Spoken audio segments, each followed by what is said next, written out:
tips dalam memanage waktu yang efektif. Pertama, prioritaskan tugas. Identifikasi tugas yang paling penting dan mendesak untuk dikerjakan terlebih dahulu. Kedua, buat daftar tugas atau to-do list. Ketiga, tetapkan batas waktu. Keempat, hindari multitasking yang berlebihan. Kelima, gunakan teknologi dan alat bantu, seperti teknologi Digital Personal Assistant yang mencatat aktivitas pekerjaan, misalnya to-do list pada Google Calendar. Yang keenam, teknik Pomodoro. Gunakan teknik Pomodoro yang berprinsip bahwa istirahat di sela-sela bekerja penting untuk menjaga fokus. Teknik ini memiliki sistem bekerja yang berdurasi singkat namun memiliki intensitas tinggi. Umumnya 25 menit bekerja dan 5 menit istirahat. Ketujuh, evaluasi dan tindak lanjut.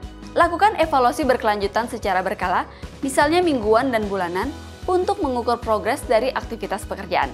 Beberapa bahaya lain yang menyertakan gaya manajemen seperti ini dan mengapa kita harus menghindarinya.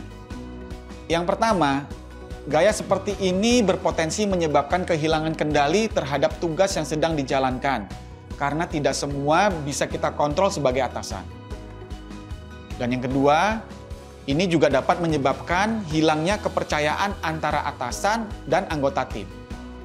Yang ketiga, bisa juga menyebabkan anggota tim menjadi sangat bergantung pada atasannya.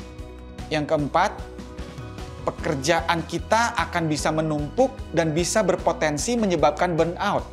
Yang kelima, bisa juga menyebabkan turnover yang tinggi dari anggota tim karena mungkin merasa tidak nyaman, tidak dipercaya, ataupun tidak berkembang.